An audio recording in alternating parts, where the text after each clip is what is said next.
Sanibonani-ke, siyanibingelela kakhulu nonke bantu bakithi ku-Dr. Ngonyama TV. Kubantu abasilandelayo bonke, kunaleyo ongakasilandeli, akasondele ekhaya fika subscribe. Namhlanje abangihlale ngisho ukuthi siyazini futhi sihlahla sinikeza abantu abayizinyanga abangamelaphi bendabuko abazonichazela futhi ngezinto eziningi abazenzayo, njengoba sazi ukuthi uNgonyama umuntu osiza abantu futhi umuntu olanda abantu akazi ukuthi bayawenza umsebenzi. Sinendoda ke lapho esinayo ezoyichaza. Khehle asikubingelele naba abantu, bingelela abantu. Asibingelele kakhulu kwi-channel yakho baba Ngonyama. Phinde sibingelele bonke abantu ngokusibuka, ngokuhlonipheka wonke umuntu. Engizokuveza kakhulu uDr. Isazi Sezulu abangamazi namhlanje evela noNgonyama ingudlungudlu abnormal. Sithi asibingelele kubo bonke abantu ngokuhlukahlukana kwabo nangamazwe nangokuvela ukuthi uyibuke nini video. Singakujabulela ukuthi ukuba khona kwevideo la nami noNgonyama ukusubscribe noma ukulike noma ukufollowa nokushare kuyinto enhle ngathi mina kungakujabulisa ukuthi ukuba khona kwami kubonakala abantu kuba noshintsho kule channel yaNgonyama. Ngiyababingelela bonke abantu ngokuyithoba, ngiphinde ngibonge ithuba baba Ngonyama. Konke kumkhulu abantu bakuthola uma bekufuna abantu bakuthola mhlawumbe uthola edrobheni lapha edradini bakuthola kuphi abantu bekufuna? Ngichitha isikhathi kakhulu. uDr. Isazi Sezulu utholakala enambeni ethi 076 871 6712. Ifoni ongifonela kuyo, okwenzeka uma wangitholanga efonini wenze i-WhatsApp i-voice record ukuthi uyayichaza ukuthi ungubani ufunani kanjani. La ngisebenzela khona kukhona eJimmiston kodwa kuseRamaphosa indaweni yaselokishini. Ku-Facebook page ngiyatholakala ukuthi Dr. Isazi Sezulu, nako YouTube ngiyatholakala kwamanye nakwamanye ama-channel. Mkhulu ngiyangizwa kuthiwa lapha eminyangeni nigeza abantu.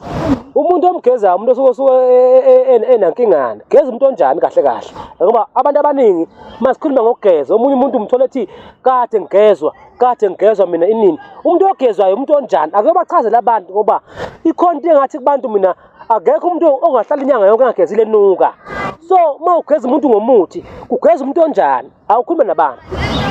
Kubantu bonke abasibukele namhlanje noma kulolu suku lanamhlanje, ukugezwa komuntu kuyaye kuhlukahlukane.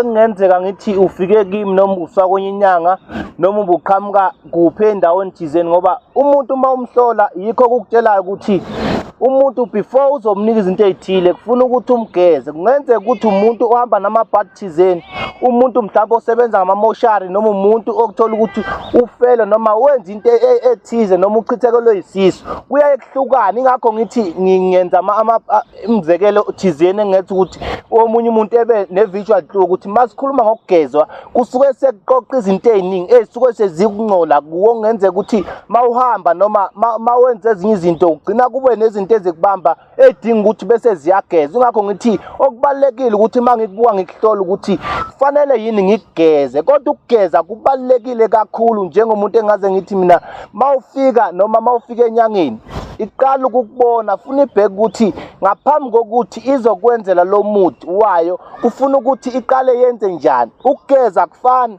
kuhlukene ngamazinga nangezinto osuke uzoyithatha kumuntu ukuthi yini oyizele yini ozoyilanda. Manje mkhulu, ngoba abanye abantu uthola omunye umuntu nawe unesitolo esivaliwe, ngoba phinde futhi bathathe nibanike imithi. Amanje esidumbu uma wafana nemithi ayamvala vele umuntu ukuthi angasebenzi, aphinde afuna ukuthi abe namabhadi aphinde ageze futhi, ngoba khona umuntu othi kuthiwa nginamathunzi ngigeza amathunzi engingawazi. So uchaze labantu ukuthi amanje esidumbu nawo ngabe ayamvala yini umuntu uma emixwe nemithi kwibhizinisi lakhe? Kuyiqiniso engathi mina kuyenzeka futhi ngingeke ngikhulume ngabanye abelaphi ngokwelapha okwenziwa yimi ngoba kungenzeka ukuthi mawuthola amanzi esidumbu uthi uyawenza engenzeki. Lento ngoba ngithi mina iyayibe isiphiwo somuntu ngokwamandla angafani kubantu ngoba omunye umuntu engathatha utshani athatha into ethile khona into engamandla ophiwa yona okokuqala ukuthi kunezinto okufanele ukuthi mawufanele kuyidilize kubantu zidilizeke ngaphambi kokuthi uqhubeke kuye phambili. Ungaya kumuntu ethi ukugezile wenzile into yokuthi mhlawumbe mawusebenzisa lamanzi womuntu ongasekho ufuna ukuthi akulethele imali noma ufuna ukuthi akulwele noma ufuna ukuthi kanjani.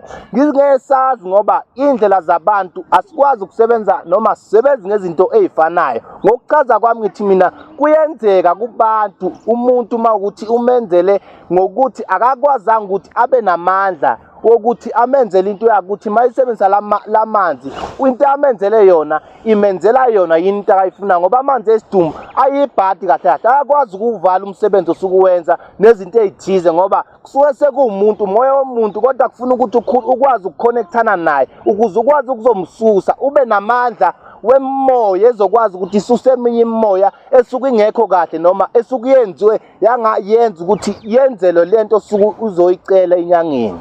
Mkhulu nako umuntu usehambile akusebenzeki usahambile bamgezile ngoba abantu abaningi nokugeza basakuthembi ugeziwe uqatshiwe uqunyiwe kodwa manje akwenzeki lutho. Wena yini ofika uyenze ehlukile ma umnikana umuntu futhi before umsebenze ngabe uhambo umkhulu uyahlola umkhulu noma uvela kunike nje. So umuntu ohluphekile ufuna ukuthi naye salune ehambe naye tavern imini umnikana umuntu onjalo. Engasho ngikhulume nje kube straight kubantu okubalekile mawufika kufuna ngikuhlole ngikubone ngendlela yami ukuthi mangizokunika lento kufanele ngiqale ngisebenze kanjani ngawe. Ngingeke futhi ngikufihle ukuthi khona abantu othola ukuthi khona umuntu owake waba nento eyisithwalo osekudinga ukuthi manje akusafuni ukuthi umsebenzi into eyisiwasho noma into ewumuthi othi usamgeza noma usamenzela into ezinhlahla kanjani. Kusuke sekudinga ukuthi umnike enye into ezoba ngamandla ngaphe kwalento abenayo ezokwazi ukumkhuphula ngokusheshsha ukuthi izinto zakhe mayikhuphuka zikwazi ukuthi zibuyele esimeni noma zifike la akafuna ukuthi aye khona. Kuyezwakala iy'gubhu nekhanda ekhaya kuyiqiniso lokho ngasho ukuthi siyakwenza ngokuhlukahlukana kwazo nangokwegaba kwazo. Uthini umuntu othi iy'gubhu azikho? Engakusho kakhulu angikwazi ukuthi ngigxeke into esuke ikhulunywa ngabantu futhi angikwazi ukukhulumela omunye umuntu. Mina ngesingami ngoba ngisebenza ngilapha abantu ngisiza abantu ngokwesintu ngizothi into ekhona ngoba ngiyayazi ukuyenza futhi ngiyayenza ukuthi umuntu ayibone yena kuqala ukuthi lento engisuke ngikwenzele yona iyiyo noma akusiyo ngoba mina ngoba ungibona namhlanje ngila engikhona ngenxa ukuthi zikhona izinto ezingiphilisayo. Kungaba izigubhu ngaba yini kodwa kusuke kuyinto ephilayo noma engihlanganise ngomuthi ukuthi mawuhlanga ngoba igubhu mawuhlanganisa kusuke kunemithi thizeni namakhubalo thizeni enza ukuthi mawukhuluma nawo ukwazi ukukhuluma noma ekuza ukuthi yini osuke uyisho noma usuke uyifuna ngaleso sikhathi. Engakusho ngiqondise into ekuthiwa isigubhu ikhona kodwa amandla wabantu awafani futhi kufanele sikwazi ukuthi into osuke uphiwe yona ngeke yenziwe yinoma ubani. Kunomuntu engimnika isigubhu emalangeni wamnika isigubhu lesi wathuka wasibuyisa. Wena isigubhu naso nesigubhu ethiwa sibuye senze inkonzo noma unazo njalo?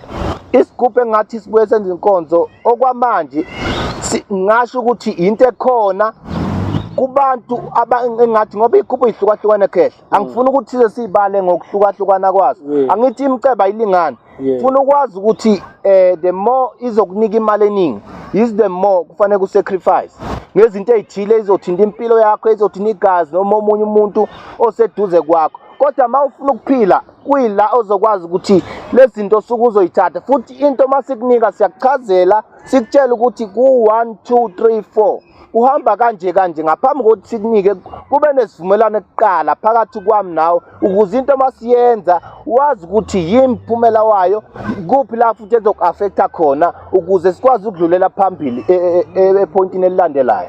Mkhulu sibonge abantu asibanike ekhaya ukuthi bakutholaphi ey'nkundleni zokuxhumana izinamba kupuphi bakuthola kanjani abantu abakudingayo? Inamba yami okokuqala 076 871 6712.